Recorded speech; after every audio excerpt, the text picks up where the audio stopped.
Good morning. देखो, आज अपन देखेंगे रासायनिक अभिक्रिया एवं रासायनिक समीकरण।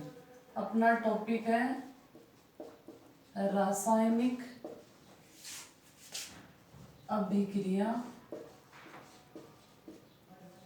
व रासायनिक समीकरण। रासायनिक समीकरण ये टॉपिक वैसे नया नहीं है, इसमें 9th का भी बहुत कुछ इंक्लूड है और 10th वाला है। देखो, अब सबसे पहले आता है रासायनिक अभिक्रिया क्या होती है। सबसे पहले देखते हैं अपन रासायनिक अभिक्रिया।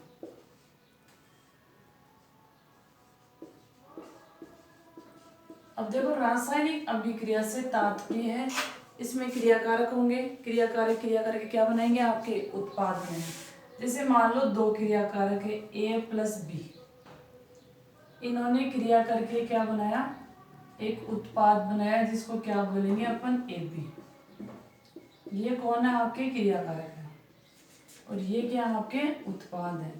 तो रासायनिक अभिक्रिया वो होती है जिसमें किसी भी पदार्थ को आप कुछ सूत्रों से, कुछ प्रतीकों से प्रदर्शित करते हो, वो क्या होती है आपकी रासायनिक अभिक्रिया। अब देखो, जैसे मान लो एक सिंपल सी अभिक्रिया बता रही हूँ, कार्बन और ऑक्सीजन, ठीक है। कार्बन और ऑक्सीजन संयोग करके क्या बना रहे हैं, कार्बन डाइऑक्साइड। तो ये एक रासायनिक अभिक्रिया का उदाहरण है। तो इस चैप्टर में पढ़ेंगे रासायनिक अभिक्रिया क्या होती है, कितने प्रकार की होती है, कैसे उनके रासायनिक समीकरण को कैसे हल करेंगे, समीकरण को कैसे संतुलित करेंगे। जैसे देखो, Mg प्लस O2, इसने क्रिया करके Mg क्या, मैग्नीशियम का ऑक्साइड, O2 क्या ऑक्सीजन, इसने क्रिया करके बनाया क्या, मैग्नीशियम ऑक्साइड। अब ये समीकरण संतुलित नहीं है, समीकरण क्या आपकी बैलेंस नहीं है। तो इसके लिए क्या करेंगे, इसको संतुलित करेंगे। अपन कैसे संतुलित करते हैं समझो। देखो, अभी चैप्टर स्टार्ट नहीं हुआ है, बिल्कुल सिंपल सी बेसिक सी बातें कर रहे हैं। जैसे Mg है, ये क्या आपका Mg प्लस O2 और इसने क्या बनाया MgO। अब ये समीकरण संतुलित नहीं है, तो इस चैप्टर में समीकरण संतुलित करना भी अपन सीखेंगे। तो अब मैं क्या करूं, यहाँ पे मैग्नीशियम ऑक्सीजन के 2 मोल अणु है, मैग्नीशियम का 1 अणु, यहाँ दोनों के 1 है, तो मैंने यहाँ 2 लगा दिए। तो क्या बन गए 2MgO। मैग्नीशियम के 2 हो गए, ऑक्सीजन के 2 हो गए, ये तो संतुलित है, पर ये नहीं है, तो मैंने यहाँ भी क्या लगा दिए, 2 अणु लगा दिए। तो मैग्नीशियम भी क्या हो गया आपकी, संतुलित हो गई। तो कहने का मतलब ये है कि रासायनिक अभिक्रिया वो होती है जिसमें क्रियाकारक और उत्पाद उपस्थित होंगे, जो क्रिया करके क्या करेंगे, आपके क्रियाकारक क्रिया करके क्या बनाएंगे, आपके उत्पाद बनाएंगे। अब एक सिंपल सी परिभाषा है, जैसे अंगूर है, सबने देखे अंगूर, अभी सीजन भी चल रहा है। अंगूर का किण्वन, एक नया शब्द आया आपके लिए, किण्वन। किण्वन का मतलब होता है कि अंगूर क्या हो गया आपका, सड़ गया। तो एक तो होता है आपकी कुछ टाइम के बाद सड़ जाए, जो बेकार है उसको फेंक दिया जाता।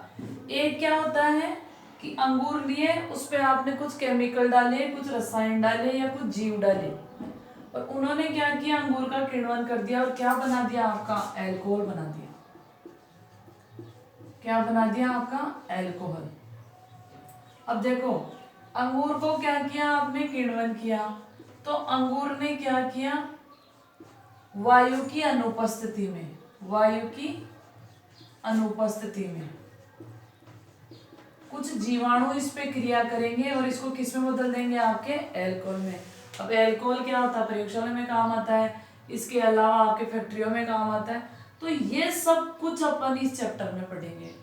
किण्वन क्या होता है, रासायनिक अभिक्रिया क्या होती है, रासायनिक समीकरण क्या होते हैं, रासायनिक अभिक्रिया कितने प्रकार की होती है, इसके अलावा भोजन का पाचन होता है तो उसमें कौन सी रासायनिक अभिक्रिया हो रही है, ये सारा इस चैप्टर में पढ़ेंगे। तो थोड़ा सा देखो आप लोग, जैसे मैंने क्या किया, रासायनिक अभिक्रिया की बात करें तो भोजन का पाचन, भोजन का पाचन एक सिंपल सा दिख रहा है। तो भोजन के पाचन में क्या करेंगे, बहुत सारे एंजाइम काम आएंगे, भोजन के पाचन में क्या आएंगे आपके, बहुत सारे एंजाइम आएंगे। एंजाइम वो होते हैं जो रासायनिक अभिक्रिया में भाग लेंगे, अभिक्रिया की गति को बढ़ा देंगे, और जैसे अभिक्रिया समाप्त होती है उतनी मात्रा में वैसे के वैसे आपको प्राप्त हो जाते हैं। तो वो क्या कहलाते हैं आपके एंजाइम कहलाते हैं। एंजाइम भी कई प्रकार के होते हैं, ठीक है, जो आपके बायोलॉजी में काम आएंगे उनको क्या बोलेंगे अपन, एंजाइम। इसके अलावा अगर केमिस्ट्री की बात करें तो उनको क्या बोलेंगे, उत्प्रेरक।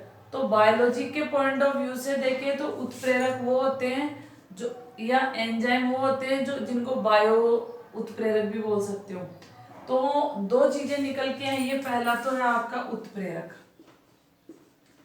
पहला है आपका उत्प्रेरक, दूसरा है एंजाइम। ये दोनों एक जैसे ही हैं। उत्प्रेरक वो होते हैं जो रासायनिक अभिक्रिया की गति को बदल देते हैं या बढ़ा देते हैं, ठीक है। एंजाइम वो होते हैं जो रासायनिक अभिक्रियाओं को या बायोलॉजी के अंदर या जीवों के शरीर के अंदर जो क्रियाएं होती हैं उनको क्या करते हैं आपके, नियंत्रित करते हैं या कंट्रोल करते हैं। तो उत्प्रेरक और जो एंजाइम है एक दूसरे के समान है, या ये कह सकते हैं एक दूसरे के सिमिलर वर्ड है, समानार्थी शब्द है। तो बायोलॉजी के अंदर या जीवों के शरीर में जो क्रियाएं होती है वो एंजाइम से नियंत्रित होती हैं, और जो केमिकल की जो क्रियाएं होती है वो किससे नियंत्रित होती है, आपकी उत्प्रेरक की। तो बायोलॉजी के अंदर या जीव के शरीर के अंदर जो वो उत्प्रेरक है उनको क्या कहेंगे अपन, एंजाइम, ठीक है। तो ये थोड़ा सा ध्यान रखना।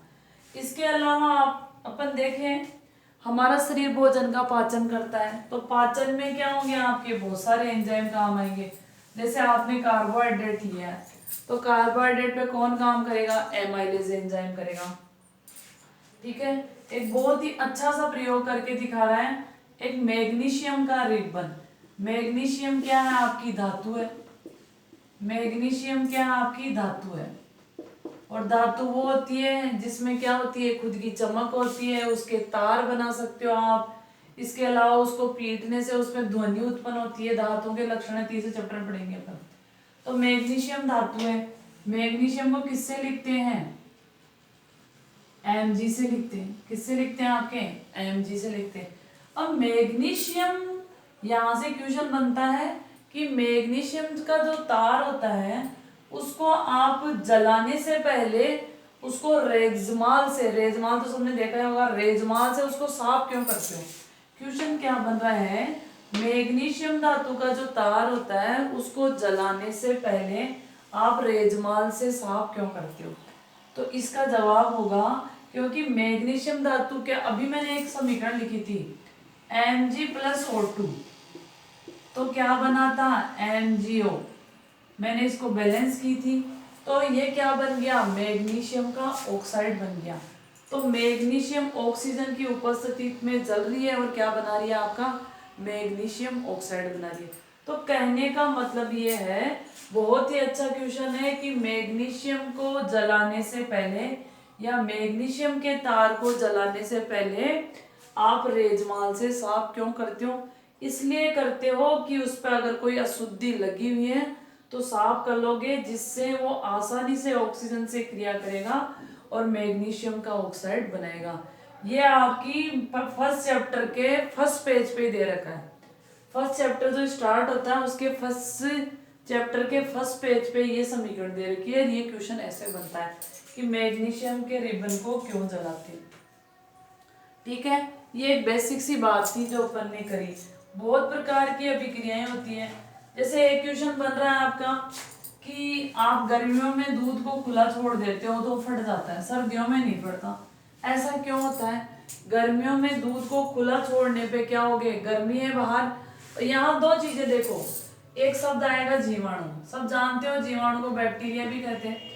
तो जीवाणु क्या करेंगे, उचित ताप पे, मैं एक शब्द यूज कर रही हूँ, उचित ताप, हवा और आपका क्या मिलेगा, नमी।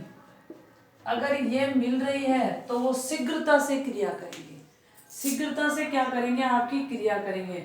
तो गर्मियों में तापमान ज्यादा होता है, हवा भी मिल जाती है और नमी भी मिल जाती है रसोई वगैरह में।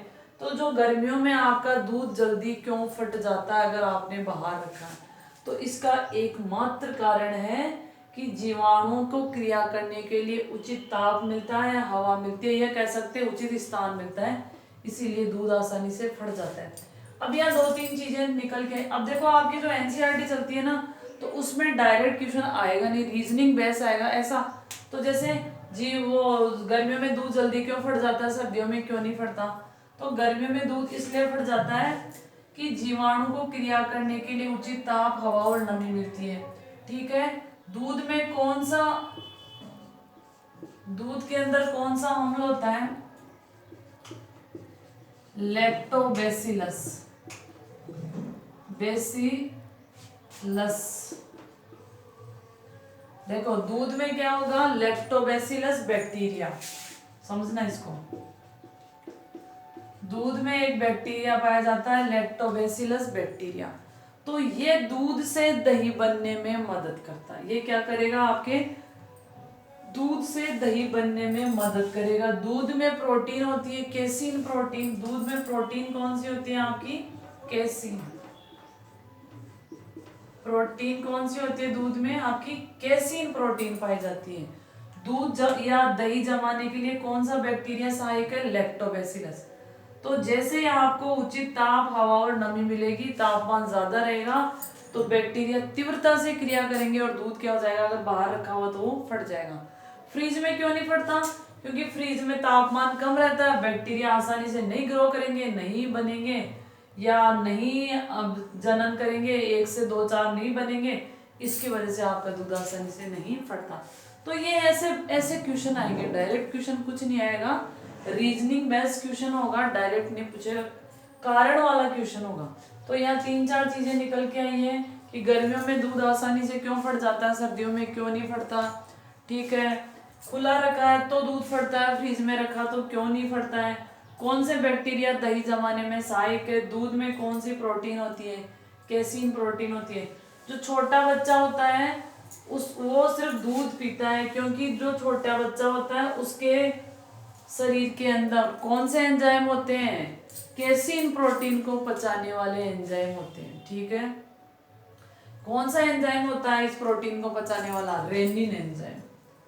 कौन सा एंजाइम होगा आपका? रेनिन।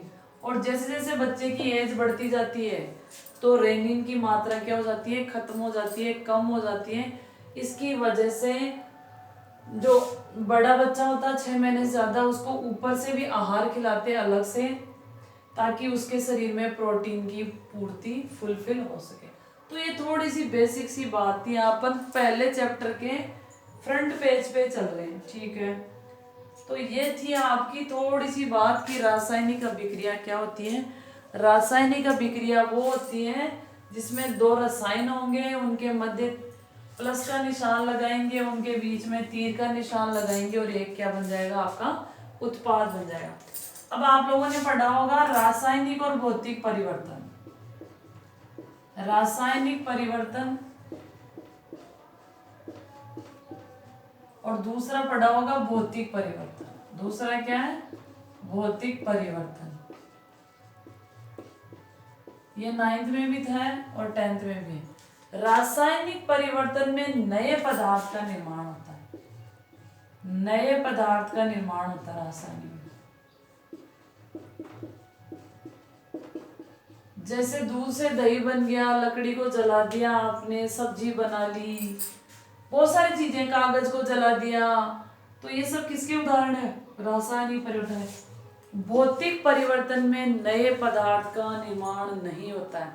इसके अलावा रासायनिक परिवर्तन कैसे होते हैं आपके? उत्क्रमणीय होते हैं। उत्क्रमणीय नहीं होते, अनुत्क्रमणीय होते हैं।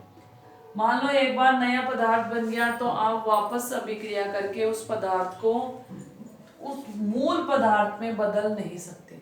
रासायनिक परिवर्तन कैसे होते हैं? अनुत्क्रमणीय शब्द यूज करूंगी मैं, अनुत्क्रमणीय। रासायनिक परिवर्तन कैसे होते हैं? अनुत्क्रमणीय होते हैं। जबकि अनुत्क्रमणीय का मतलब है अगर आपने नया पदार्थ बना दिया या कोई पदार्थ बन गया तो वो पदार्थ टुकड़ों में टूट के मूल पदार्थ का निर्माण नहीं कर सकता। जबकि भौतिक परिवर्तन कैसे होते हैं? उत्क्रमणीय। जैसे मेरे पास ये मार्कर है, मैंने इसको यहाँ से खोला, इसकी शक्ल चेंज हो गई, अब मैंने वापस लगा दिया तो ये वापस क्या होगा, अपनी शेप में आ गया। तो भौतिक परिवर्तन में नया पदार्थ नहीं बनता है, उसका रूप रंग आकार आकृति परिवर्तित हो सकते हैं, जबकि रासायनिक परिवर्तन में रूप रंग आकृति के साथ साथ नए पदार्थ का निर्माण होता है। भौतिक परिवर्तन उत्क्रमणीय होते हैं और रासायनिक परिवर्तन कैसे होते हैं, अनुत्क्रमणीय। अब आप बहुत सारे एग्जाम्पल डाल सकते हो, लकड़ी का काटना, फलों का काटना, पेड़ों को काटना, टहनियों को काटना, कागज को फाड़ना, ये सब भौतिक परिवर्तन के उदाहरण हैं। और यहाँ नया पदार्थ बनेगा, कोयले का निर्माण है, दही का निर्माण है, सब्जी का निर्माण है, या फिर आप कह सकते हो रोटी बन गई तो आप रोटी को तोड़ के वापस आटा नहीं बना सकते। तो ये सारे किसके एक उदाहरण है। तो ये 2 नंबर तक का क्वेश्चन बनता है, भौतिक और रासायनिक परिवर्तन में क्या अंतर है। ये थोड़ी सी बेसिक सी बात अपन ने देखी थी, अपन इसको कंटिन्यू करेंगे अगले जो भी वीडियो होगा। आप देखो एक तो ध्यान से जैसे जैसे क्वेश्चन बन रहे हैं ना उन पे ध्यान दो, क्योंकि अब आपका जो सिस्टम है ना, एजुकेशन सिस्टम, वो धीरे धीरे चेंज होता जा रहा है। और जो आपके 10th तक है वो सारे बेसिक्स तैयार हो जाएंगे जिस बच्चे के, वही बच्चा आगे चल पाएगा। ठीक है, इसलिए बेसिक्स देखो, एक एक लाइन से क्वेश्चन बन रहे हैं, मैं आपको लिखवा दूंगी, बोल के बता दूंगी, पर याद आप ही को करना पड़ेगा। तो सीरियस रहोगे तो ये सब कुछ आएगा। यहाँ से अभी जैसे मैंने आपको बहुत कम पढ़ाया, फर्स्ट चैप्टर का फर्स्ट पेज का मैंने आधा पार्ट पढ़ाया, फर्स्ट चैप्टर के फर्स्ट पेज का आधा पार्ट, उसमें कम से कम 7-8 क्वेश्चन बन रहे हैं, छोटे और बड़े। तो आपको ये सब ध्यान रखना है, बाकी अपन कल बात करेंगे। Thank you.